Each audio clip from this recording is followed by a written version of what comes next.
Have you ever stood next to someone and felt something wasn't right? Not because of what they said, but because of what your instincts whispered. In today's world, evil doesn't look like the stories you heard growing up. It doesn't come with sharp teeth, wild eyes, or dramatic warnings. Most of the time, it smiles, it blends in, it studies you quietly, and it harms in ways so subtle that you only notice the damage after it's already done. Stoic philosophy teaches a simple truth. Pay attention to behavior, not words. Because the actions of a person, especially the small, repeated ones, reveal their nature more clearly than anything they claim to be. So in this video, we're going to uncover 9 evident signs that an evil person may be sitting right next to you. Signs that are easy to ignore, until it's too late. Stay alert. Stay grounded. And let's begin. 1. The charming mask. Evil rarely enters your life looking dangerous. It doesn't storm in with cruelty or hostility. It walks in gently, wrapped in charm, attention, and warmth. That's why this sign is so easy to miss. In the beginning, these people often appear perfect. They compliment you more than anyone ever has. They text constantly. They remember small details.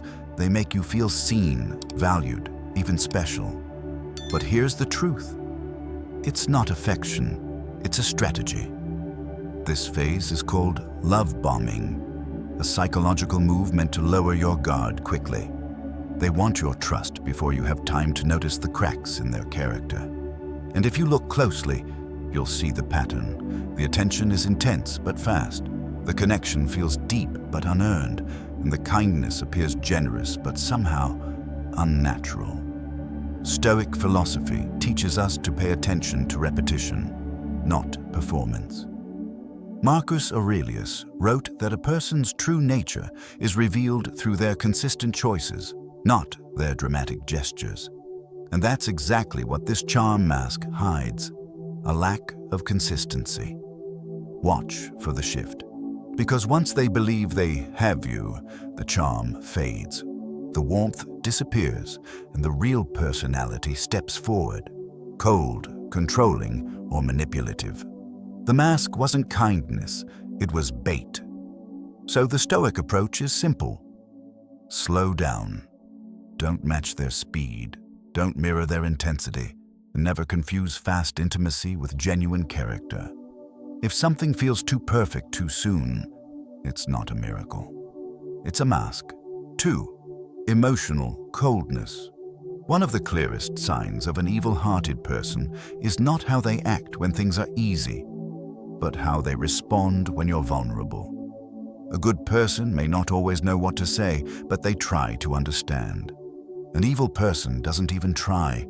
They show no warmth, no empathy, no human concern. Instead, they look at your pain the way someone might look at a broken object, mildly annoyed, mildly inconvenienced, completely unaffected. Pay attention to those moments when you open up. Share something painful, reveal something personal. Look for even the smallest hint of compassion. With them, you won't find it. They respond with a smirk, or change the subject, or worse, use your struggle as a chance to feel superior. Your sadness becomes their amusement. Your stress becomes their opportunity to judge you. And this is where Stoic philosophy becomes crucial. Epictetus reminds us that people reveal their character not in speeches, but in their spontaneous reactions. A person who feels nothing when you hurt is not neutral. They are dangerous. Another subtle sign is how they react to your success. They don't celebrate it. They downplay it. They act bored, or quietly irritated, or pretend not to notice. Because both your pain and your joy threaten them, one exposes your humanity, the other exposes their insecurity. Stoicism teaches us to separate what we feel from what we tolerate.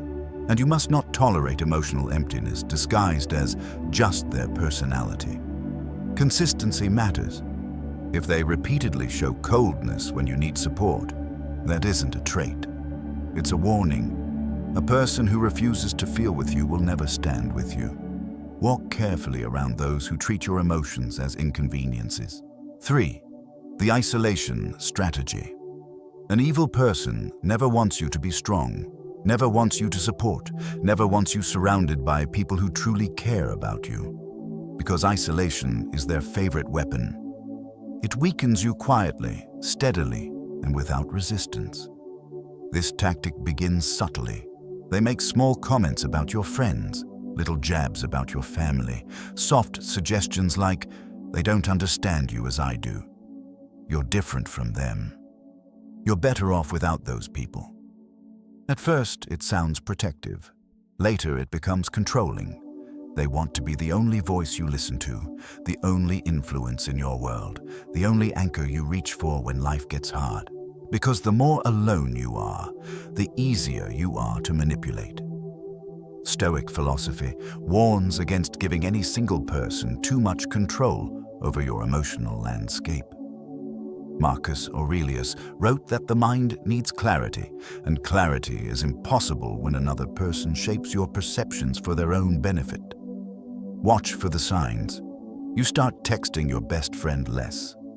You feel guilty spending time with family. You start second-guessing relationships that used to feel safe. But none of this came from you. It came from their whispered suggestions, their emotional pressure, their subtle shifts in tone whenever you mention someone they perceive as a threat. Here's the truth. Anyone who tries to separate you from the people who love you isn't protecting you. They're disarming you. A healthy person strengthens your circle. A dangerous person shrinks it. So reclaim your clarity. Reach back out to those who mattered before the manipulation began. Reconnect with the voices that ground you. Because isolation is not love, and control is not care. Stay aware of anyone who needs you alone to love you. 4. The shapeshifter. Evil doesn't always reveal itself through aggression. Sometimes it shows up as an inconsistency. A person who shifts their story, their tone, their beliefs, and even their identity depending on what benefits them in the moment. This is the shapeshifter. Someone who never tells the same story twice. Someone whose words melt and reform like wax depending on who they're speaking to. Someone whose truth bends. Not because they are confused, but because lying is their craft. At first you might dismiss it. Maybe they misremembered. Maybe I misunderstood. But then the pattern emerges. Timelines don't match. Details change mysteriously. The tone shifts dramatically from one person to another. And when you gently question the inconsistency, they become defensive, annoyed, or suddenly forgetful. Stoic philosophy teaches that character is revealed through repetition. Marcus Aurelius reminds us, actions speak louder than the intentions people claim. When someone's story changes every time you revisit it, that's not an accident. That's manipulation. The shapeshifter uses chaos to stay in control. If they can confuse your sense of what's real, they can guide your reactions. If they can blur facts, they can rewrite responsibility. If they can keep you off balance, they can keep you obedient. Watch how they react when asked for clarity. A truthful person explains. A liar performs. They may laugh it off, turn it back on you, or accuse you of being too sensitive, too suspicious, or imagining things. But the only thing you're imagining is the person you hoped they were. So the Stoic approach is simple. Stay grounded in facts. Write things down. Listen twice. Trust once. Observe the pattern more than the performance. Because when someone keeps changing the story is not the only thing they're trying to change. They're trying to change you. 5. Micro-Humiliations. Some evil people don't harm you with explosions. They harm you with erosion. Small, calculated humiliations delivered drop by drop, each one too subtle to call out, yet powerful enough to weaken your confidence over time. They understand something most people don't. A big insult gets noticed. A small one gets absorbed. And absorbed repeatedly, it becomes a slow toxin in your self-worth. These micro-humiliations often appear as jokes, a sly comment about your appearance, a mocking remark about your dreams, a funny dig at your insecurities. And when you look hurt, they deliver the classic line, "Relax, I'm just kidding." But the truth is simple. They're not kidding. They're assessing how much you will tolerate. The first humiliation is a test. The second is a measurement. The third becomes a habit. Stoic philosophy warns us to observe actions, not intentions. Seneca wrote that repeated behavior, no matter how small, reveals the true nature of a person. And micro-humiliations are a signature behavior of someone who enjoys maintaining subtle dominance over you. Pay attention to the timing. Evil people rarely humiliate you when you're alone. They do it when there's an audience. Because their goal is not just to hurt you, but to make you question your standing in the group. They want you embarrassed, unsure, quieter, less confident. They want you shrinking. They want control. And small humiliations create the perfect psychological leverage. Here are patterns to watch carefully. They joke about something they know you're sensitive about. They learned your insecurities early and now weaponize them playfully. They frame your accomplishments as luck. If you succeed, they downplay it. If you fail, they highlight it. They bring up your past mistakes at the worst possible moments, always the moment when others are present. They speak in a tone that sounds friendly but carries a sting. The delivery is soft, the message is sharp. They shift responsibility when confronted. You're too sensitive. You can't take a joke. Everyone else laughed. Why are you mad? These deflections are strategic. By invalidating your reaction, they push you into silence. They train you to question your boundaries. They make you wonder whether the hurt is in your head. But Stoicism teaches the opposite. Your emotional response to disrespect is not weakness. It is data. It is evidence of a boundary being crossed. When you feel that familiar sting, that micro-pain that's hard to explain but impossible to ignore, your mind is signaling danger. The Stoic response is calm, firm, and disciplined. You don't match their sarcasm. You don't defend yourself emotionally. You don't enter their game. You meet their comment with silence. Hold steady eye contact for 3 seconds. Let the weight of your presence do the work. Then you deliver a simple boundary line like, "Don't say that again," or "That's not funny to me," or "Let's keep it respectful." Short, clear, neutral. Stoic. Because boundaries don't need volume. They need certainty. And here is the most important truth. Anyone who repeatedly humiliates you, even in small doses, is not teasing. They are conditioning you. They are testing how much self-respect you're willing to surrender. So guard your dignity like Stoics guarded their virtue. Calmly, consistently, without apology. For a person who wounds you in tiny ways today will not hesitate to wound you in bigger ways tomorrow. 6. Gaslighting and shifting blame. There is a special kind of evil. Not the kind that shouts, not the kind that breaks things, but the kind that quietly breaks you. It works slowly, delicately, almost elegantly. And its weapon of choice is gaslighting. Gaslighting is not simply lying. It is the intentional distortion of your reality until you no longer trust your thoughts, your memory, or your emotional reactions. It is psychological erosion, done so subtly that you don't notice the damage until your self-confidence is already gone. It often begins with small contradictions. You remember them saying something hurtful. They insist they never said it. You recall an important moment clearly. They claim you're imagining things. You express your pain. They tell you that you're overreacting. At first, you defend yourself. Then you start doubting yourself. And eventually, you begin believing them. That is the goal. An evil person wants you confused, apologetic, and emotionally off balance because a confused mind is easier to control. Marcus Aurelius once wrote that the mind must stay upright, centered, grounded, and unshaken.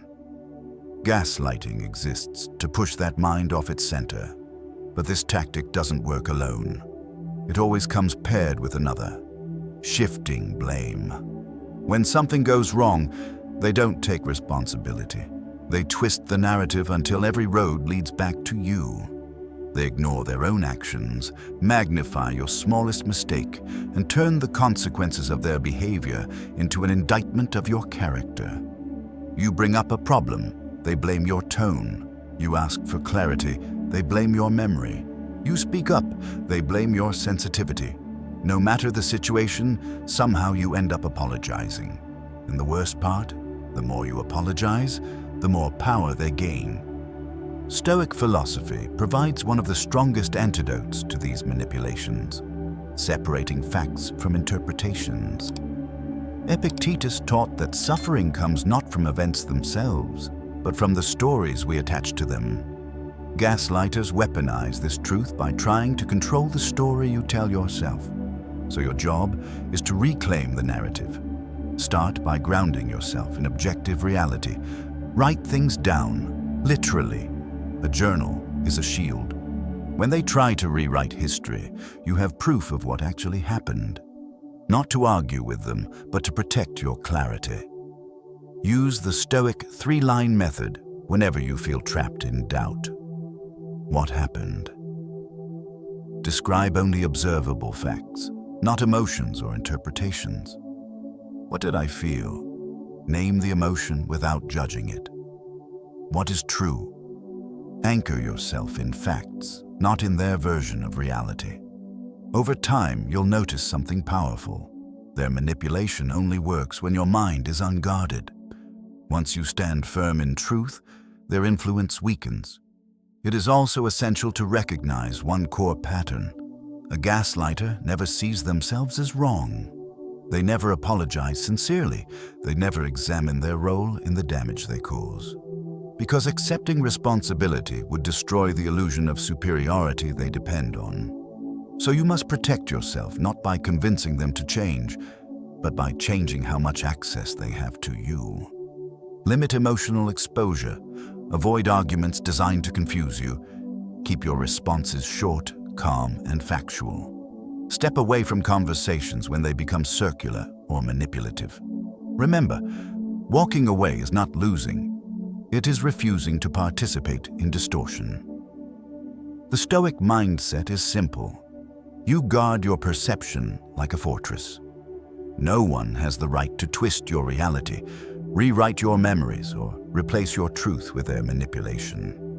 Gaslighting is the art of turning confident people uncertain. Stoicism is the art of turning uncertain people unshakable. And you deserve to be unshakable. 7. They celebrate your pain. One of the most disturbing signs of an evil person is not found in their insults, their manipulation, or their anger, but in their delight when you suffer. A delight they try to hide, but can never fully conceal. Watch closely. It's subtle. It slips out in a smile that lasts a little too long, a tone that sounds almost amused when you talk about your struggles, a spark in their eyes when something goes wrong for you.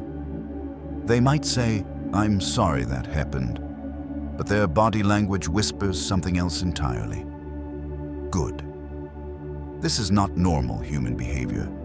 A healthy person feels at least a basic level of empathy, even towards someone they don't fully like.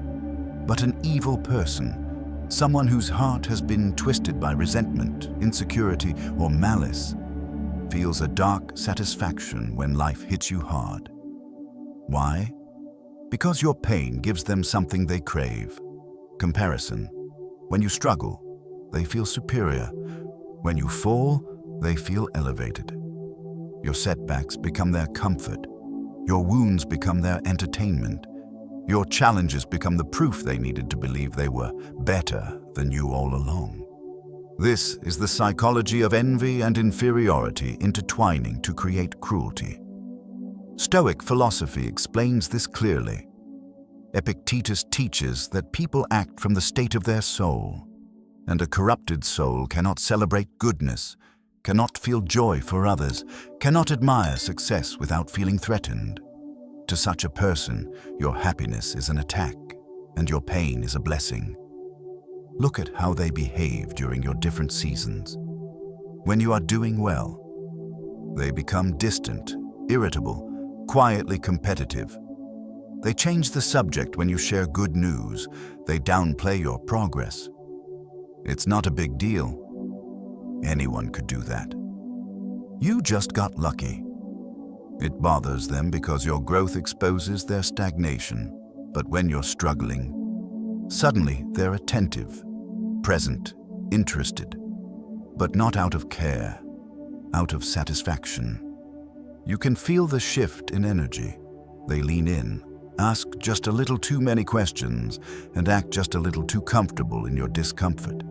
It feels like they're feeding on your weakness. If you've ever felt someone secretly enjoy your pain, you weren't imagining it. Your intuition picked up the truth long before your mind could explain it. Stoicism tells us to trust patterns over promises. Track their reactions in your memory. How did they act the last time you got good news? How did they act the last time something bad happened to you?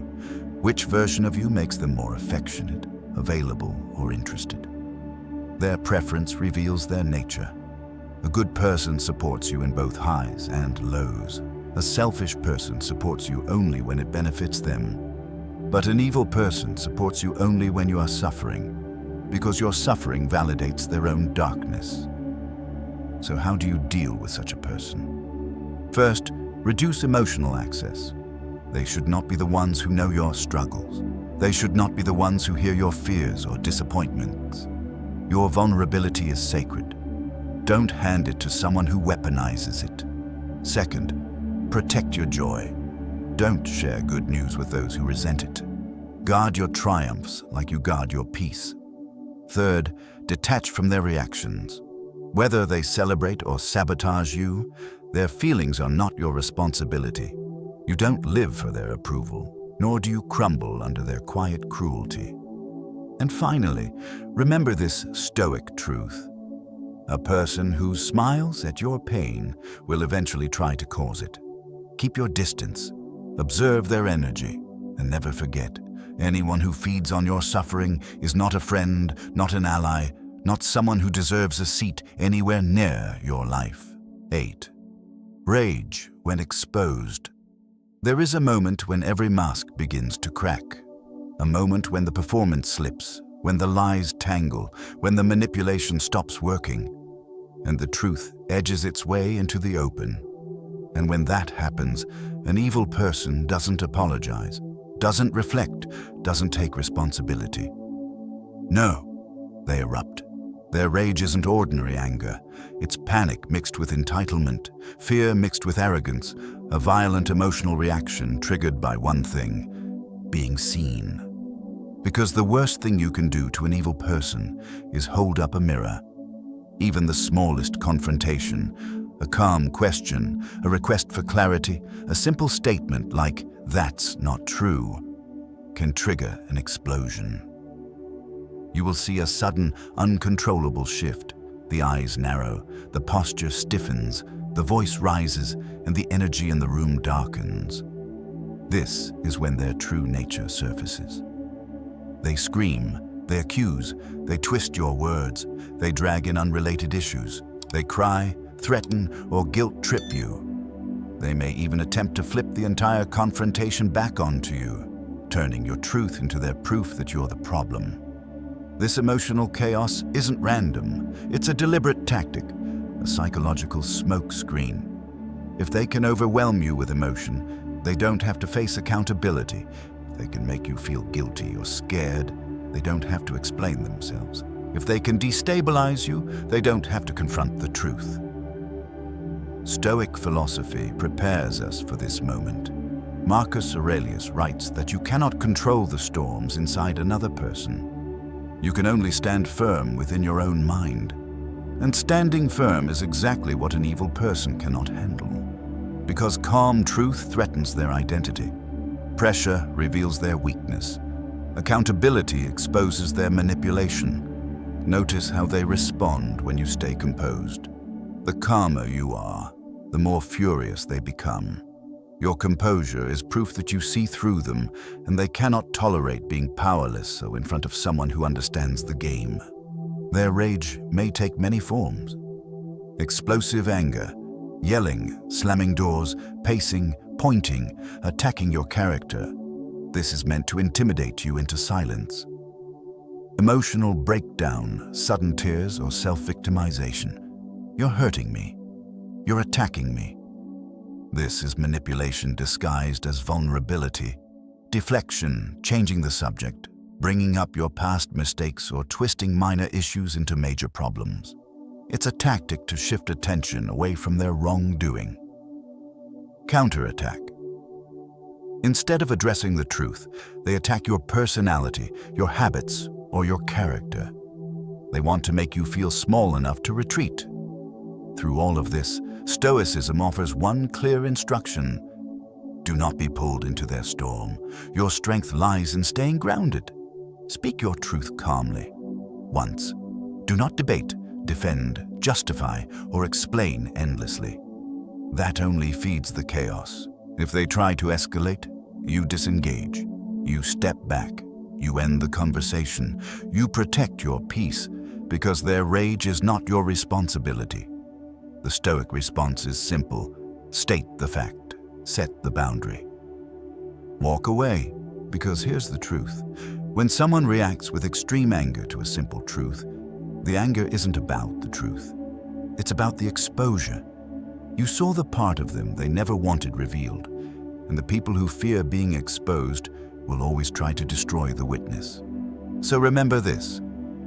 A person who punishes you for speaking the truth will never tolerate honesty.